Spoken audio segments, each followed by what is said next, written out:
ఈ కేసుకు సంబంధించినటువంటి వివరాలు ఇప్పుడు మనతో పాటు మన ఆఫీస్లోనే ఆ రోజు చెప్తున్నటువంటి వ్యక్తులు ఎవరైతే దుర్గారావు, తర్వాత మైనర్ బాలుడు సతీష్, ఇద్దరు మన ఆఫీస్లోనే ఉన్నారు.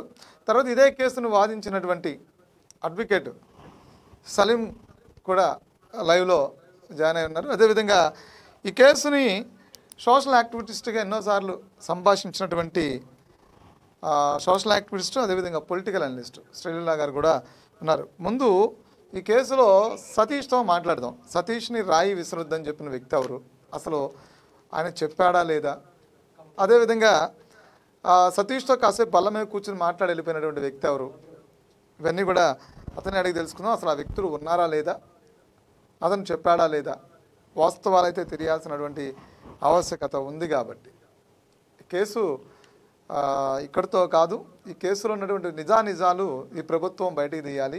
దీని మీద సిట్ విచారణ అనేది ప్రధానంగా సలీం గారు ఇప్పుడు డిమాండ్ చేయబోతున్న అంశం. సో ఆ విషయం మీదే డిబేట్కు చర్చకు తీసుకురావడానికి అంశం కూడా అదే అంశం. సో సతీష్ వినపడుతుందా నా వాయిస్? సరే, నేను అడిగా వాటికి సమాధానం చెప్పండి. ఆ రోజు మీరు జగన్మోహన్ రెడ్డి, అప్పటి ముఖ్యమంత్రి జగన్మోహన్ రెడ్డి గారి బస్సు యాత్ర మీ ప్రాంతానికి వచ్చే ముందు నువ్వు ఎక్కడున్నావు? కరెక్ట్ ఎగ్జాక్ట్గా ఎక్కడున్నావు? ఎక్కడున్నావు? ఆర్చ్ దగ్గర ఉన్నావు. సరే, ఆర్చ్ దగ్గర ఏం చేస్తున్నావు? ఆయన రాగానే చూసి బీచింగ్ రోడ్ వెళ్ళిపోయింది సార్, బట్టలు తీసుకుంటుంది. ఆయన రాగానే చూసిన తర్వాత బీచింగ్ రోడ్ వెళ్ళా బట్టలు కొనుక్కోండి. బీచింగ్ రోడ్కి వెళ్ళి బట్టలు కొనుక్కోవడానికి. ఓకే, ఇప్పుడు నువ్వు రాయి ఇసరడానికి అప్పుడే బ్రిడ్జి స్లాబు ఊడిపోయినటువంటి ఒక రాయి దొరికింది. ఆ రాయి జేబులో పెట్టుకున్నావు. ఆ రాయి ఇసరటానికి నువ్వు ఆ బస్సు వెనకాలే కొంత దూరం ప్రయాణం చేసి వచ్చి వివేకానంద హై స్కూల్ దగ్గర రాగానే రాయి ఇసిరే ప్రయత్నం చేస్తే నీ పక్కనే ఉన్నటువంటి స్నేహితుడు దాన్ని వద్దు అని అడ్డుకున్నాను, వినకుండా రాయి ఇసిరేవని చెప్పని పోలీసు నేను చదివే కదా, ఆ అంశాన్ని కూడా మెన్షన్ చేశారు. నిన్ను రాయి ఇసిరొద్దని ఎవరైనా నీ స్నేహితులు చెప్పారా? అసలు మేము వాళ్ళేం ఓడలేము సార్, అసలు నేను ఆ మాట కూడా చెప్పలేదు. సరే, నా పక్కన స్నేహితుడు వారించని. సరే, నీతో పాటు ఆ తర్వాత ఇప్పుడు దుర్గారావుని ఎందుకు తీసుకొచ్చారు? దుర్గారావు నీతో పాటు బల్ల మీద కూర్చుని నిన్ను రాయి విసరమని చెప్పి వెళ్ళిపోయారా? అసలు ఏం చెప్పలేదు. అసలు నేను దుర్గారావు బాధని అసలు రాయి విసిరావా?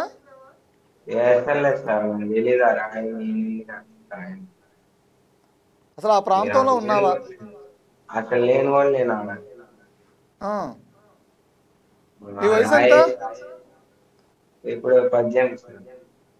ఏం చదువుకున్నావు ఏమన్నా? ఏం చదువు? పోలీసు విచారణ చేశారా నిన్ను? జెన్యున్ గాని అడిగారా మొత్తం అంతా క్లియర్గా ఎందుకు రాయిసిరావు? అడిగారు. నేను ఒప్పుకోలే, వాళ్ళు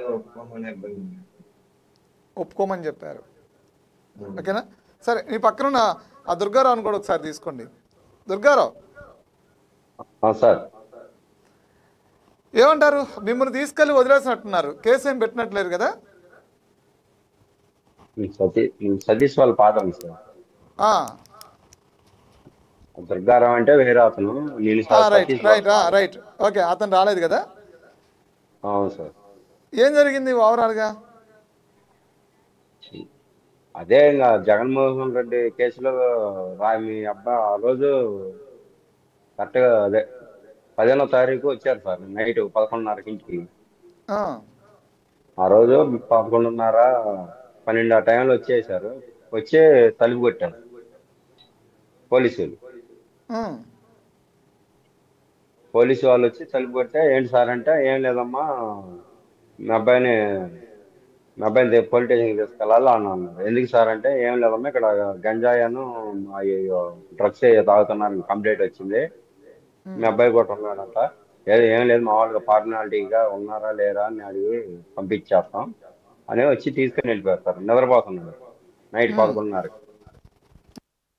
వచ్చి ఏంటి సార్ ఏం లేకుండా అలాగే ఎందుకు సార్ పొద్దుగులు పని చేసి పనుకున్నాడు ఆడెప్పుడు వెళ్ళారు సార్ అంటే ఏం లేదమ్మా వాళ్ళ స్నేహితులు ఎవరు ఉన్నారంట వాళ్ళు తాగుతున్నారంట మీ అబ్బాయి కాదులే అనేసి తీసుకొని వెళ్తున్నాం మీరు పోలీస్ స్టేషన్కి వచ్చి ఏం లేదు తీసుకొని ఆధార్ కార్డు తీసుకుంటాం మిమ్మల్ని తీసి పంపించేస్తాం ఏమంటే అన్నాం నైట్ 15వ తారీఖు నైట్.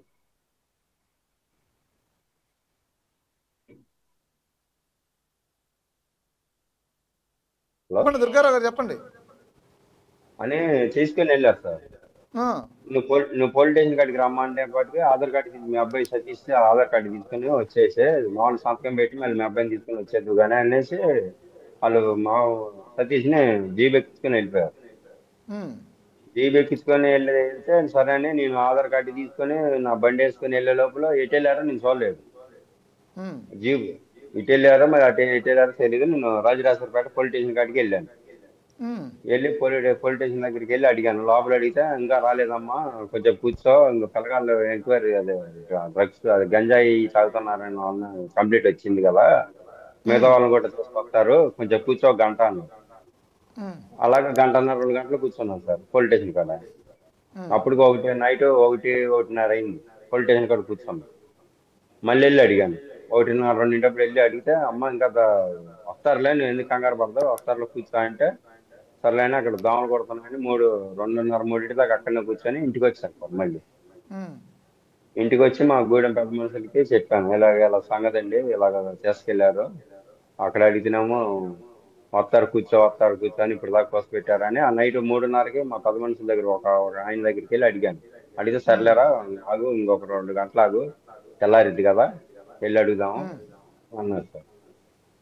ఇంకా తెల్లారి పొద్దున 6ంటికి వెళ్తే ఇంకా జగన్మోహన్ రెడ్డి సీఎం గారిని మీ అబ్బాయి కొట్టాడంట అదంట ఇదంట అనేసి ఇంకా చెప్తున్నారు సార్. ఆ, అలాగే చెప్పి ఇంకా అలాగే తీసుకెళ్ళిపోయారు. ఇంకా అట్లా 2 రోజులు మాత్రం చూపెట్టలేదు సార్ మాకు. ఉమ్, 2 రోజులు చూపెట్టలే. మా ఈ సతీష్ని తీసుకెళ్ళిన ఒక రోజు మరుసటి రోజు దుర్గారావు అని ఇంకో అతను ఉన్నాడు ఉమ్, మా గూడి పాపని ఉమ్, మళ్ళీ అతను కూడా తీసుకెళ్ళారు. ఉమ్, అతను కూడా తీసుకెళ్ళి అతను ఒక 2 రోజుల దాకా ఉంచేశారు. ఉమ్, అంతలేకే మా పెద్ద మనుషులు ఇలా వాళ్ళు ఎవరు ఏం చెప్పినా కానీ అసలు ఏం చెప్పట్లేదు చూపెట్టట్లేదు సతీష్ని కానీ దుర్గారావుని కానీ ఎవరిని. ఉమ్, అట్లాగని వీళ్ళిద్దరితో పాటు ఇంకొక 5 పిల్లగాళ్ళని తీసుకెళ్ళారు మా గూడి వాళ్ళు. ఆ, ఈ 5 తీసుకెళ్ళేసి మరి వాళ్ళతోటి వాళ్ళు ఏమేమి రాపించుకున్నారో తల్లిదండ్రులతో ఏమేమి చేపించుకున్నారో సంతకాలు పెట్టించుకున్నారు వాళ్ళు పోలీసు వాళ్ళు. వాళ్ళు ఇప్పుడు సతీష్ ఫ్రెండ్స్ ఆ, వాళ్ళు ఉంటారు కదా వాళ్ళ తల్లిదండ్రులు కేకేసుకొని వెళ్ళి వాళ్ళ పిల్లల్ని వాళ్ళతోటి మాట్లాడేసి ఆ పోలీసు వాళ్ళు ఏం మాట్లాడారో వాళ్ళతో చెప్పి వాళ్ళతోటి సంతకం పెట్టించుకున్నారు. వాళ్ళు ఏం చెప్పమంటే అది చెప్పారు వీళ్ళు ఏది సతీష్ ఫ్రెండ్స్ వాళ్ళ తల్లిదండ్రులు కానీ వాళ్ళు కానీ ఆ పోలీసు వాళ్ళు ఏం చెప్పమంటే అది చెప్పేసి ఆ పిల్లమ్మ మీ అబ్బాయిని పంపించేస్తాం ఇలా చెప్పండి అలా చెప్పండి అనేసి చెప్పించుకొని సంతకాలు పెట్టించుకొని వాళ్ళతోటి వాళ్ళు పంపించేశారు పిల్లల్ని. ఆ, పంపించేసి ఇంకా మాకు వీళ్ళు సతీష్ అను దుర్గారావు ఇంకా జాడ మాత్రం చెప్పట్లే ఎక్కడ ఉన్నారో తెలియదు చెప్పట్లేదు. ఉమ్, మా పెద్ద మనుషులు అడిగారు అందరు అడిగారు చాలా మంది అడిగారు అసలు ఏం చెప్పట్లేదు.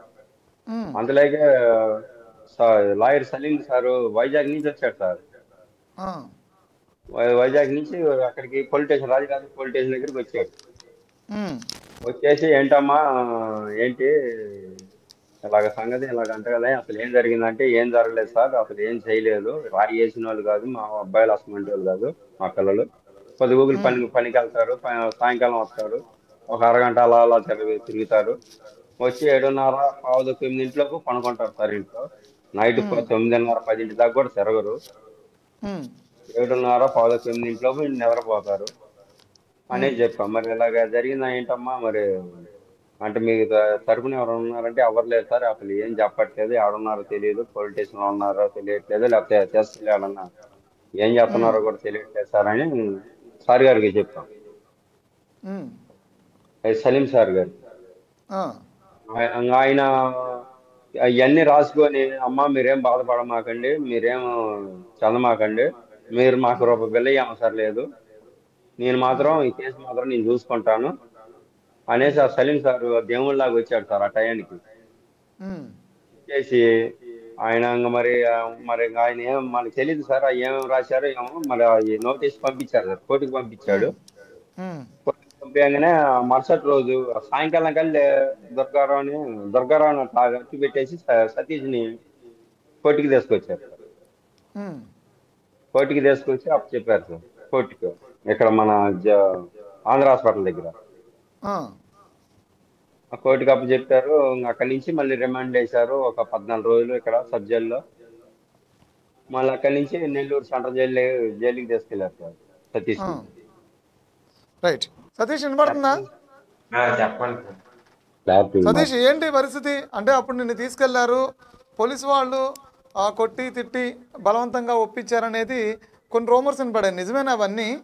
కొట్టి తిట్టి బలవంతంగా ఒప్పించారా? బలవంతంగా ఒప్పించారు. క్లారిటీగా చెప్పు, అసలు ఏం జరిగిందో చెప్పు. వాళ్ళే ఇంకా అనుకుంటే తీసుకెళ్ళి కొంచెం అది ఇది అని చెప్పి జగన్ కొట్టావుగా అని అన్నారు ఫస్ట్ లో. నేను ఎందుకు కొడతాను సార్ అని చెప్పాను. అయితే నువ్వే కొట్టాలి నిజం చెప్ప మీ ఫ్రెండ్స్ నాకు చెప్పాను అన్నారు.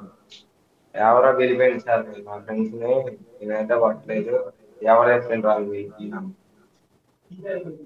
అలా పిలిపించకుండా నేను తీసుకెళ్ళి అటువైపు అటు ఇటు తిప్పి భయపెట్టింది. ఉమ్, ఇంకోసారి ఏమో గన్ను పెట్టిండ్రు, నిజం ఒప్పుకో అది ఇది అని భయపెట్టిండ్రు. నేనైతే ఒప్పుకోలేదు. అయితే తర్వాత స్టేజ్ తీసుకెళ్ళి నిజం చెప్పు లేదా నువ్వే కొట్టాయని చెప్పు 2 లక్షలు ఎక్కడ ఒప్పుకో అంది. నాకెందుకు సార్ మీ డబ్బులు, నాకు డబ్బులే వద్దు ఇంటికి పంపించి సార్ నిద్రపోతుందంటే ఇంకోసారి వచ్చి కర్ర తీసుకుని ఇట్లా ఉమ్, అయితే నేను కొట్టమాని సార్ ఎందుకు కొడతాను సార్ మీ దగ్గర ఏమైనా ప్రూఫ్స్ ఉంటే చూపిండి అంటే ప్రూఫ్స్ కావాలని ఇంకో 2 వీకుంటారు. పనుకోబెట్టి పొద్దున్నే ఇంకా 1 టౌన్ స్టేషన్ తీసుకెళ్ళింది సార్. మా అమ్మ వాళ్ళకి ఎవరికి కనపడకుండా 3 రోజులు తిప్పింది. ఉమ్. కోర్టు కాడికి తీసుకెళ్ళినప్పుడు కూడా మా నాన్నతో మాట్లాడినట్లు ఎవరితో మాట్లాడినవాళ్ళు. అది మేమైతే రైట్. అంటే ఇప్పుడు మీ అడ్వకేటు సలీం గారు, లాయర్ గారు, వాళ్ళకి అన్యాయం జరిగింది, వాళ్ళు చాలా బాధింపబడ్డారు, స్పెషల్ దర్యాప్తు సంస్థతో మళ్ళీ ఈ కేసును దర్యాప్తు చేయించి వాళ్ళకి న్యాయం చేస్తానంటున్నారు. నీకేమనిపిస్తుంది?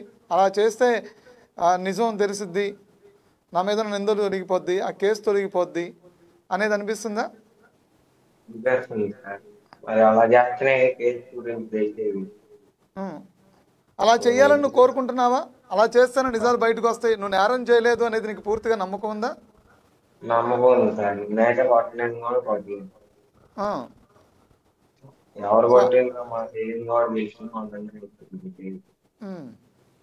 సో ఆ ప్రాంతంలో అసలు ఆ టైంలో నువ్వు అక్కడ లేవు. అసలు నేను కూడా లేను వాళ్ళు. ఉమ్. మా రైట్. ఫ్రెండ్స్ తో చెప్పించిండ్రు మీరు ఆడే ఉన్నారు అని. నేను ఆడే ఉన్నానని నా ఫ్రెండ్స్ తో చెప్పించిండ్రు. వీళ్ళేం భయపడి చెప్పేసిండ్రు, పోలీసు వాళ్ళు ఏది చెప్పమంటే అది చెప్పేసింది. ఉమ్. అదే జరిగింది. నేనైతే కొట్టలేదు. Right. Okay, thank you Satish.